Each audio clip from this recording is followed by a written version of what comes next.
मुक्त हो जाओगे, न काम तुम्हें अधीन कर पाएगा, न पाप अधीन कर पाएगा, परमानंद में डूब जाओगे। केवल प्रभु के लिए कर्म करो।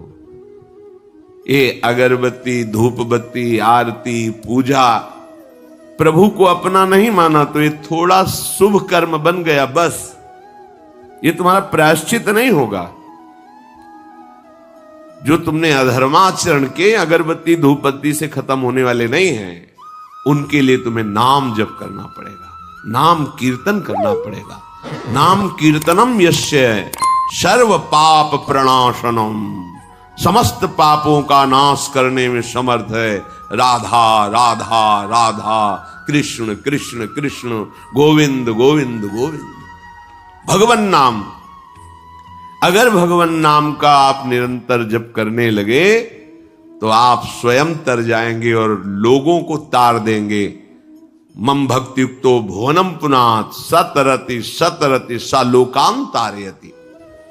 जो भी कर्म कर रहे हो वो भगवान के लिए भावना करो, उस कर्म को भगवान को समर्पित करो, तो तुमसे पापाचरण नहीं होगा। जो पापाचरण हो गए हैं, 10 मिनट केवल बैठ करके अपने घर में ही ताली बजा के, मंजीरा लेकर के, इसे नाटक मत समझो, आडंबर मत समझो। नहीं, जो आडंबर और नाटक किए हैं ना, वो जब अपना नाटक फैलाएंगे तो तुम उस नाटक से निकल नहीं पाओगे। माया का नाटक है। भगवान नाम कीर्तन, ये जो लोग कहते हैं ना कि भगवान तो हृदय में बैठे, दिखावे की क्या जरूरत है। अगर इतना बोध हो चुका है भगवान हृदय में बैठे, तब तो आप सिद्ध हो गए। केवल वाणी से बोल रहे हो, मन मानी आचरण कर रहे हो, दुर्गति को प्राप्त हो रहे हो, तो है ना सबके हृदय अछत विकारी, पर सकल जीव जग दीन दुखारी। सबके हृदय में बैठा है, पर दुर्दशा रोक रहा है क्या वो? क्यों? क्योंकि तुम केवल बातों से कहते हो तो सबके हृदय में बैठा है। ऐसा अनुभव किया? अगर ऐसा अनुभव किया तो बेविचार किसके साथ करते हो, चोरी किसकी करते हो, हिंसा की, कपट किससे, द्वेष किससे? बस केवल बातों से बात नहीं बनती। ये कर्म बातों से नष्ट नहीं होता, इसके लिए अनुष्ठान करना होगा नाम का। चाहे जैसी परिस्थिति हो, चाहे जो हो, जैसे भी हो, तुम्हारा मंगल होगा। अहोबत स्वपचतो गरीयान यज्जिभ्यागे वर्तते नाम तुभ्यम। वो नीच आचरण करने वाला, अभक्ष पदार्थ खाने वाला भी यदि भगवान नाम उच्चारण करता है तो परम पावन हो जाता। अहो, आश्चर्य की बात!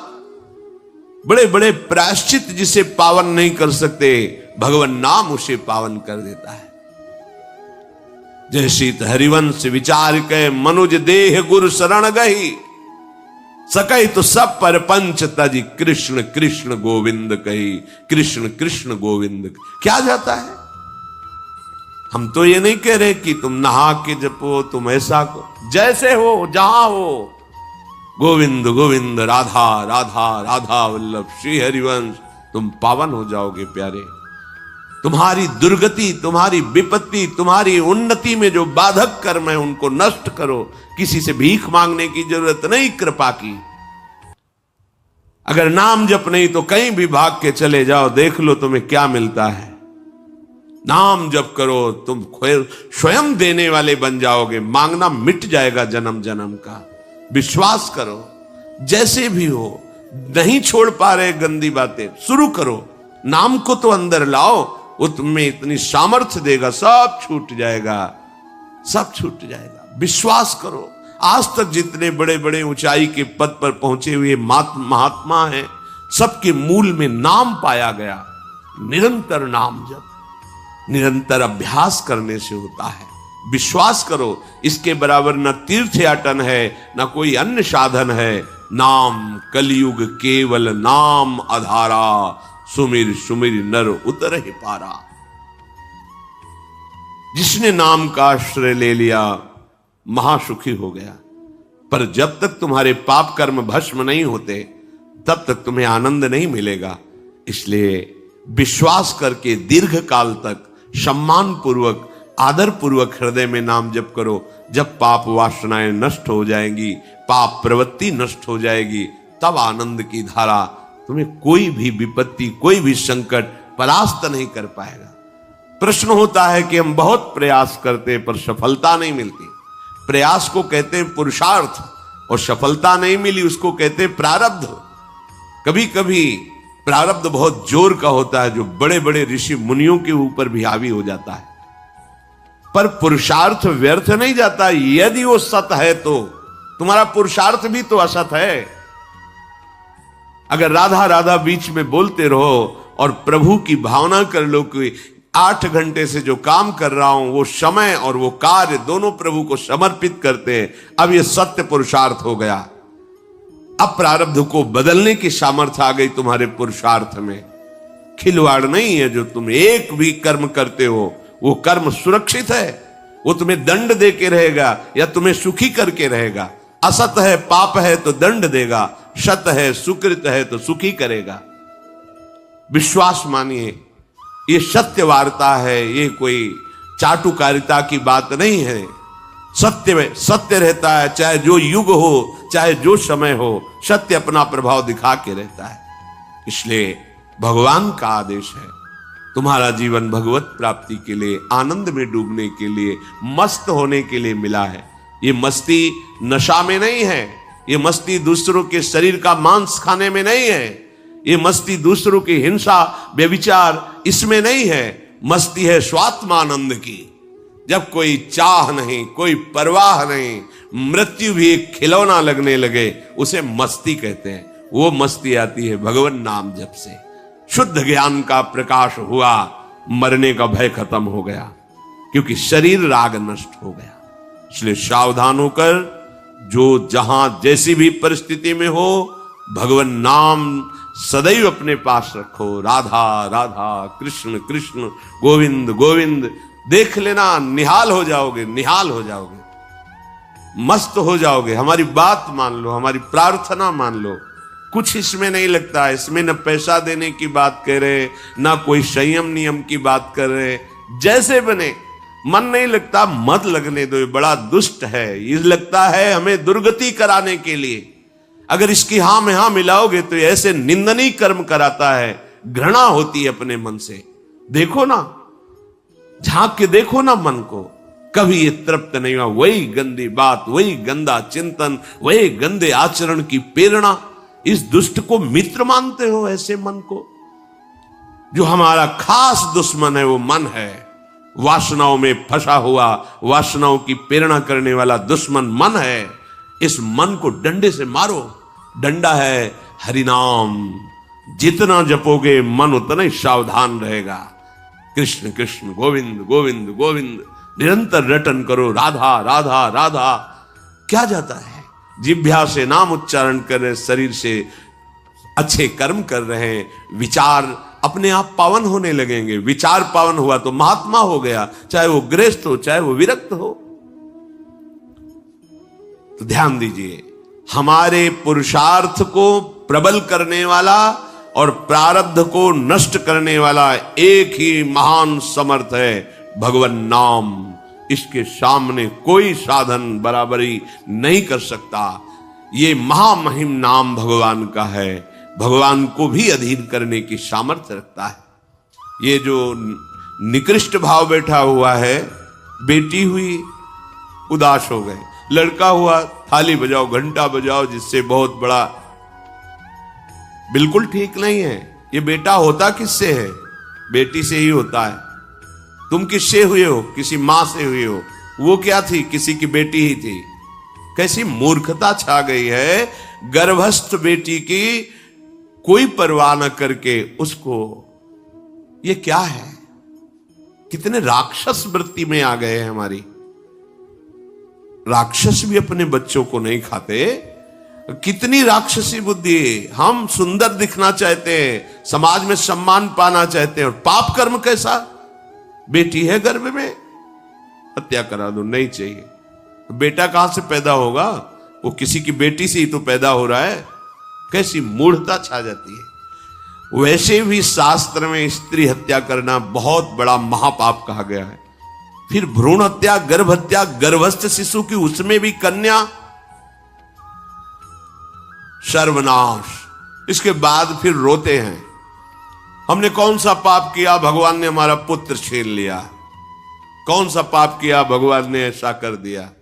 अरे अपने डायरी में तो लिखा करो कि तुमने कौन से पाप किए हैं। फिर जब परिणाम आवे तो सोचोगे तो लगेगा बहुत हल्के में निपाट रहे हैं भगवान, हमें तो बहुत कष्ट मिलना चाहिए। कैसी कैसी निर्दयता बैठ गई हो। हम मनुष्य कहलाते हैं, सदगृहस्थ कहलाते हैं, गर्व से चलते हैं और गर्भस्थ शिशु की हत्या करते हैं। मान जाओ, ना सत्संग सुन रहे हो, ना शास्त्र स्वाध्याय कर रहे हो, इसलिए तुम्हें पता नहीं कि तुम कौन सा पाप कर रहे हो। ऐसे ये पाप, कुछ पाप ऐसे हैं जिनको वज्र की लीक कहा गया। वज्र की लीक में मिटाल नहीं सकते, तुम्हें भोगना पड़ेगा।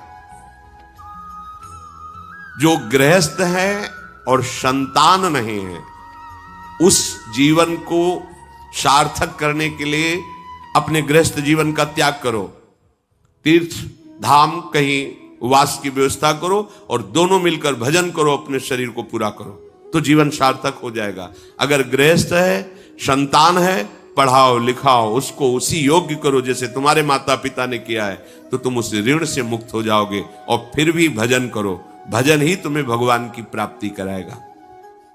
दूसरा, जो अपने धर्म से भ्रष्ट हो चुका है उसका जीवन व्यर्थ है।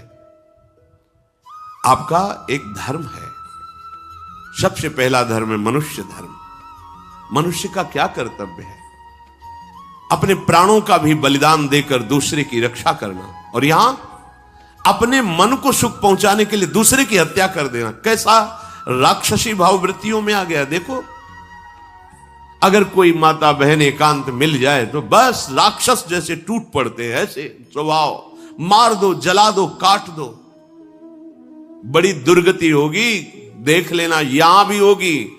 छुपा के भी कर लो, तब कर्म प्रकाशित होगा। जब तुम अपराध नहीं करोगे, अपराध नहीं करोगे, तब वो अपराध तुम्हें फंसाएगा और जीवन भर रुलाएगा। मरने के बाद नर्क मिलेगा। नर्क माने बड़ी जेल है, वो बड़ी जेल, ये छोटी जेल है।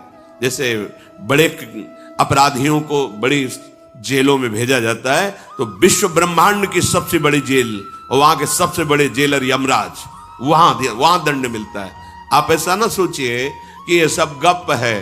गांव में जैसे बात करे तो लगता है गप है। जब जेल हो आते हैं ना तो कहते हैं, एक गांव में मिले थे, कहा था कि अगर रोज 5 जूता कोई गांव में हमें मारे तो हम उसे सह लेंगे, लेकिन दोबारा जेल जाने वाला आचरण नहीं करेंगे। दिखा रहे थे कि देखो कैसे कैसे कष्ट वहां के कैदी भी मारते हैं जो बहुत पुराने हो गए हैं। वो हमको अनुशासन में रखते हैं, ऐसा ऐसा कितना कष्ट।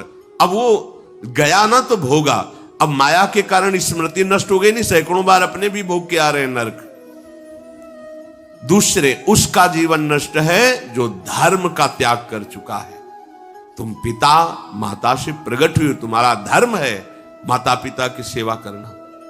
वयोवृद्ध बेचारे माता पिता उठने बैठने में असमर्थ हैं, आप पैसे कमाने के लिए अपनी बहुली निकल गए, अब वो कष्ट भोग रहे हैं। ना उनको देखना है, ना उनकी व्यवस्था करना है, मरने दो तो ठीक है।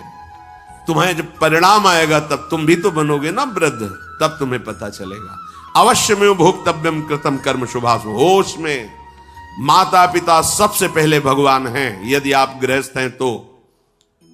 अगर आप बाल्यावस्था से भगवान के मार्ग का अनुसरण कर रहे हैं तो फिर भगवान प्रणत कुटुंब पाल रघुराई, भगवान व्यवस्था कर देते हैं। वैराग्य मार्ग में लौटकर पीछे नहीं देखा जाता। हमारे भगवान के अवतार मानेंगे महाप्रभु चैतन्य देव, नवयुति विष्णु प्रिया जी माता सची छोड़ के चल दिए। आद्य गुरु भगवान शंकराचार्य भगवान के अवतार मां के छोड़ के चल दिया। भगवान के मार्ग में यदि ऐसे चले तो भगवान संभाल लेते हो, परम पद मिलता है 21 पीढ़ियों को। मां तो बिल्कुल नजदीक है, 21 पीढ़ियों को भगवत प्राप्ति हो जाती है। और शब्द है प्रणत कुटुंब पाल रघुराई, भगवान स्वयं उसके परिवार का पोषण करते हैं। पर यदि गृहस्थ धर्म में हो और अपने माता पिता का त्याग कर दिया, उनकी सेवा नहीं करते, वो दुख भोग रहे, तो नरक यंत्रणा मिलेगी और जीते जी तुम उन्नति को प्राप्त नहीं हो सकते। तुम्हें भले उन्नति दिखाई देती हो, बाद में परिणाम देख लेना आप। तीसरा, जो दूसरों के भोजन छीनने की चेष्टा में रहता है, कैसे इसका धन अपहरण कर लें, कैसी जमीन अपहरण कर लें, कैसे इसकी अव्यवस्था पैदा कर दें इसके जीवन में। जो केवल अपने ही सुख को देखता है उसकी दुर्गति होती है। तीसरा, उसका जीवन व्यर्थ है। जो दूसरों के सुख का अपहरण करके सुखी होना चाहता है, सदैव केवल अपने सुख में डूबना, सोचना कैसे मैं सुखी हो जाऊं, अधर्माचरण करूं, छीन लूं, क्या करूं, कैसे करूं, उसका जीवन व्यर्थ है। और चौथा, जो आए हुए साधु महात्मा अतिथि का अनादर कर देता है, अपमान कर देता है, सारे सुकृत नष्ट हो जाते हैं। ये चार का जीवन बिल्कुल व्यर्थ हो जाता है। इनको असत जीवन कहा गया है, वृथा जीवन कहा गया है। इसलिए हे युधिष्ठिर, ये चार दोष कभी हृदय में ना आने पावे। आरूढ़ पतिते दत्तो मन्यायोपहृतम चेयत व्यर्थम तु पतिते दानम ब्राह्मणे तस्करे तथा। बहुत ध्यान देने योग्य बात।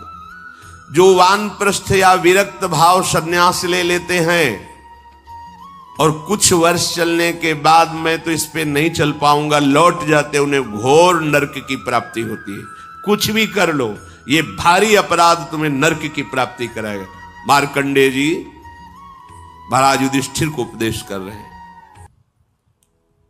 एक बार एक सन्यासी जी ने कहा था कि हमने गुरुजनों से सुना है कि ये जो वचन से संकल्प ले ले कि बस अब कुछ महीने बाद हम सन्यास ले लेंगे और विरक्त होकर भगवान का भजन करेंगे, और यदि वो ऐसा नहीं करता तो उसे चंद्रायण व्रत रहना चाहिए, तब उस पाप से मुक्त होगा। चंद्रायण व्रत कहते हैं प्रतिपदा को 1 ग्रास, द्वितीया को 2 ग्रास और अमावस्या को 15 ग्रास, फिर नीचे घटाते चले जाओ 14, 13, 12, 11 ऐसे पूर्णिमा को पूर्ण 1 महीने ऐसे उपवास रहने से हम सन्यास लेंगे। इस बात के अपराध का उसको सन्यास लिया नहीं, केवल घोषणा कर दी थी। और जो सन्यास ले लिया या वानप्रस्थ, वानप्रस्थ कहते हैं पत्नी के सहित विरक्त होकर भजन करना। गृहस्थ में थे, अब निर्णय कर लिया कि अब आजीवन हम ब्रह्मचर्य रहेंगे और भगवान का भजन करेंगे, धाम तीर्थ वन आदि में रहकर वो जीवन में दोनों भजन करके भगवान की प्राप्ति में लगा, उन्हें वानप्रस्थ कहते हैं। सन्यास जो पूर्णतया वैराग्यवान होकर केवल भगवान के आश्रित जीवन। सन्यास मार्ग में माता पिता परिवार का दिया हुआ कुछ स्वीकार नहीं किया जाता, उनके द्वारा भरण पोषण नहीं स्वीकार किया जाता। अगर स्वीकार करता है अपने धर्म से भ्रष्ट हो जाता है। ये मनमानी आचरण, न शास्त्र स्वाध्याय है न सत्संग में श्रद्धा है। मनमानी आचरण से अध्यात्म मार्ग प्रकाशित नहीं होता। जिसने सन्यास ले लिया और वो फिर गृहस्थ में लौट जाता है कि अब हमसे तो होने वाला नहीं, तो उसे आरूढ़ पतित कहते हैं। आरूढ़ पतिते दत्तो मन्यानयोपहृतम चेयत, उसको दुर्गति प्राप्त होती है। इसलिए होश में, ये मार्ग ऐसा नहीं अब हमारा मन नहीं लगता, अरे अहो भाग्य है कि तुम्हारे भाग्य से विषय भोग मिटा दिया भगवान ने, तुम्हें परमार्थ का मार्ग दे दिया। जिसको छोड़ना कठिन है भगवान ने उसे काट दिया, चलो मेरे मार्ग में चलो। हम मनमानी आचरण नहीं, बिल्कुल नहीं। यहां शास्त्र आदेश करता है, ऐसे नहीं होना चाहिए कि 4 दिन हुए कपड़ा उतार दिया, कपड़े बदल लिए, 5वें दिन फिर उसी पोशाक में। तो जानते हो इससे क्या होगा? जीवन भर कुछ कर लो, दुर्गति प्राप्त होगी। तस्मात् शास्त्रम प्रमाणम ते कार्य, ये कानून है। कानून में फंस गए तो सजा निश्चित होगी। ये भागवतिक कानून जैसे एक राजकीय कानून है, तो ये भागवतिक त्रिभुवन का कानून है। त्रिभुवन में कहीं यही कानून काम करेगा। अलग अलग देश का कानून है, लेकिन ये त्रिभुवन का कानून है, विश्व का कानून है, ये भगवदीय कानून है। अगर इसमें फंस गए तो निकलना मुश्किल हो जाएगा। बहुत शास्त्र के अनुसार चलो। तो जो वानप्रस्थ या सन्यास लेकर के पुनः गृहस्थ धर्म से युक्त हो जाता है, उसकी दुर्गति निश्चित हो जाती है। आप तुम वो कर ही नहीं पाओगे। जैसे कहते हैं अब मंत्र ले लिया, आप क्या जाने की जरूरत है? मंत्र प्रकाशित ही नहीं होगा, जप ही नहीं पाओगे। लिख के देख लो, ये शब्द लिख लो, मंत्र नहीं प्रकाशित होगा, जप ही नहीं पाओगे। खिलवाड़ है परमार्थ चलना। एक एक अक्षर में अगर त्रुटि हो जाती है तो छाती जलेगी। कैसे गलती कैसे होगी? एक अक्षर भी। अगर शास्त्र सम्मत इष्ट प्रेरित है, हृदय शीतल रहेगा, परमार्थ प्रकाशित रहेगा, ये मार्ग है। अब कौन शास्त्र स्वाध्याय करता है? कहां में सत्य चर्चा सुनने को मिलती है? भगवत कृपा है जो सुनने को मिल रही, इसको हृदय में धारण करो। जो जीवन हमें भगवान ने दिया है ये निंदनीय जीवन नहीं है, ये रोने वाला जीवन नहीं कि हाय हमें दूल्हा नहीं मिला, दुल्हन नहीं मिली, हाँ संसार के भोग नहीं मिले, परिवार बड़ी कृपा हुई जिस दलदल से हम नहीं निकल सकते थे, नहीं निकल पाए अनंत जन्मों से, आज हमारी लाडली ने फूल जैसा मुझे अलग कर दिया। ये गृह कारज नाना जंजाला, ते अति दुर्गम शैल विशाला, ये शर्म आवत अति कठिनाई, राम कृपा बिनु आए न जाई। भगवान ने तुम पर कृपा की, तुम्हें नाचना चाहिए कि रोना चाहिए? विषयों को देख देख कर जलते हो, भोगने की लालसा रखते हो, कैसा जीवन, व्यर्थ जीवन। बिल्कुल नहीं, सावधान, तुम्हारा जीवन भगवान के लिए, तुम्हारे भाग्य में श्री जी लिख दी गई है। आह, हमें नाचना चाहिए। हमारे भाग्य को बदलकर प्रभु ने अपना चरणारविंद, अपना धाम, अपना नाम, अपनी सेवा दे दी।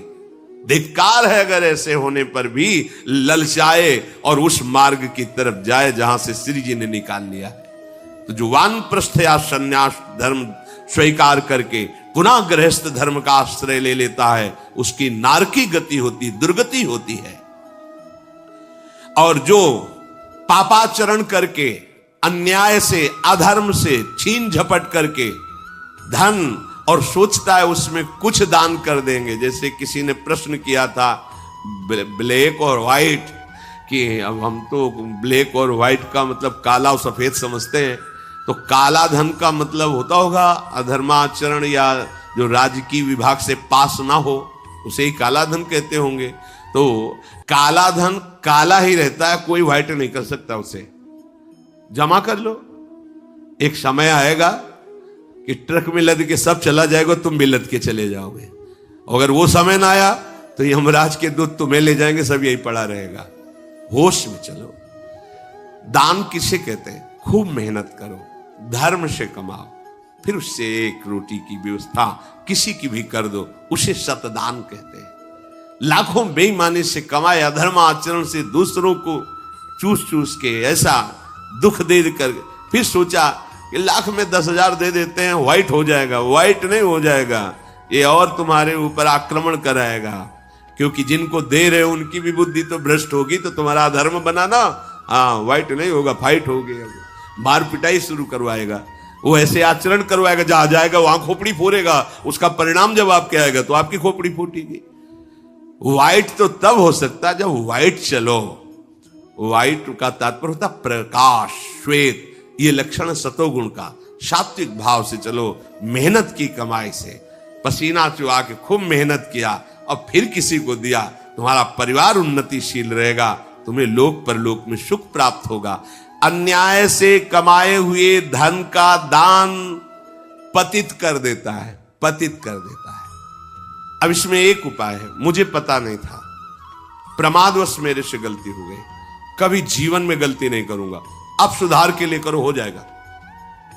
मुझे पता नहीं था, मैंने कभी सुना ही नहीं था, बस यही था कि धन प्राप्त करूं, धन प्राप्त करूं, और गलती हो गई। अब मुझे पता चला कि मैंने गलत किया है, तो अब लो नशानी, अब ना नशे करो, गौ सेवा, संत सेवा, ठाकुर सेवा, गलती आगे से नहीं करूंगा। ये एक सूत्र बहुत बड़े, आवलो नशानी अबना नशे, ये सबको पावन कर देता है, सब कुछ पावन कर देता है। पर ये ऐसा नहीं कि हम 100 कमा रहे हैं बेईमानी से तो 10 देते रहेंगे तो 90 व्हाइट होते रहेंगे, ऐसा कदापि कहीं नहीं लिखा। ये शास्त्र है, तस्मात् शास्त्रम प्रमाणन्ते। कई बार लोग प्रश्न करते हैं इस विषय का, ध्यान से सुन लो।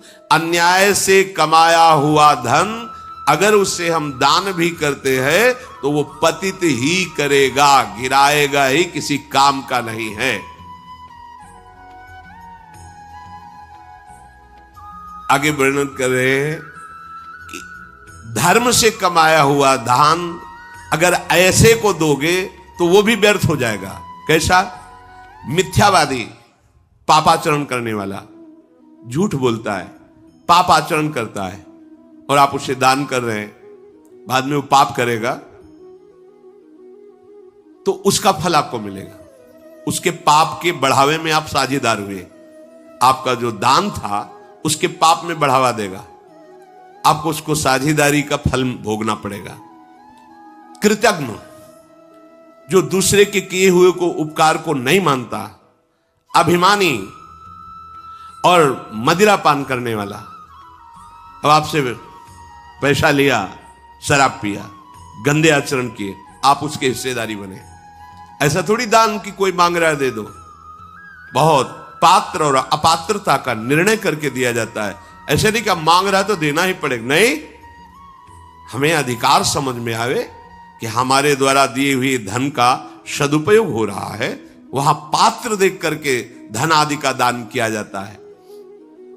जो पतित हो चुका है, जो अधर्म व्यवसायी है, जो तमोगुण से आवृत रहते हैं और अंदर क्रोध भरा रहता है, अहंकार पूर्वक दान करते, मेरा सम्मान हो, ऐसे का दान ही नहीं स्वीकार करना चाहिए।